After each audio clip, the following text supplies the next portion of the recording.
Welcome back, beloved Aussie soap opera. Neighbours has been axed for a second time in less than 2 years. Yeah, for more, we're joined by entertainment editor Peter Ford. G'day, Pete. Fans, they're shocked, they're confused, they're disappointed.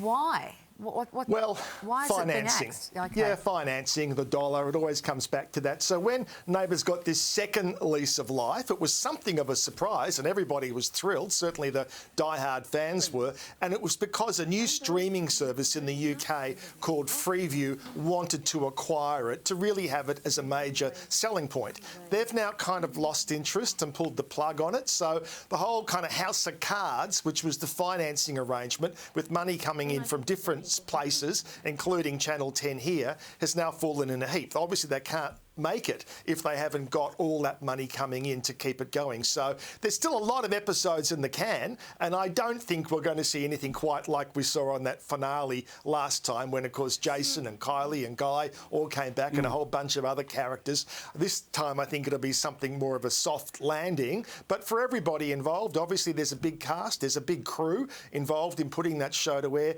It's devastating news for them, although they had kind of got the word in recent weeks that things were looking pretty grim. Yeah, it sort of felt like it was already on life support there, didn't it, Pete? To another big franchise, there's some big news about the James Bond franchise this morning. It could be in for a shake-up. Yeah, so this is massive. So this deal has been done overnight. I hadn't seen any whispers about it happening. So in effect, what's happened is Barbara Broccoli, who oversaw all of the James Bond movies, and prior to that, her late husband, Cubby Broccoli, she is sold to Amazon MGM. Now, the deal is believed, no one really knows, but they're kind of pinpointing it around about $1 billion US, so around $1.6 billion in Australian dollars. And what it does mean, she still will remain as a partner in it, but she will have no editorial control. So that means all decisions about the James Bond movies will now be made by Amazon MGM, right down to really obvious things like who will be the next James Bond. But she would also see every minor detail, like what kind of car he was going to drive, what type of martini he would have, whether it be shaken or stirred.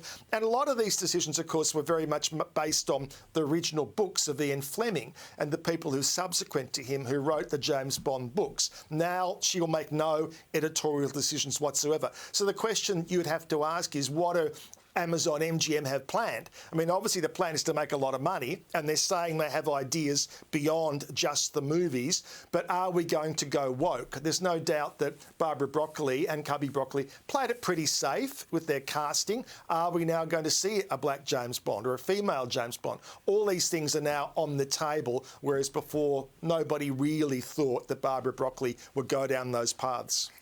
It's been in such safe hands, hasn't it, for such a long time? Much. They've taken very good care of 007. Katy Perry is involved in a very ugly legal battle. What's this involved, Pete? Yeah, it's an unfortunate headline. It's a bad optics, if you like. This is Katy Perry, who is suing an 85-year-old veteran who is in a nursing home. It's believed he probably doesn't have long to go. And suddenly she's trying to kick him out of the house that she does own. So, I mean, legally she does own this house. Now, this all stems back to when the man bought the house and he was on strong painkillers at the time, and suddenly a few days later said, oh, I'm not really sure I want to go through with that deal. The deal had been signed, had also been witnessed as well, so whoever was with him at that time, he may have been out of it, but the person with him should have said, no, don't sign that piece of paper. So subsequently now, she's trying to get rent for the man who's still officially living in the house, although he's not.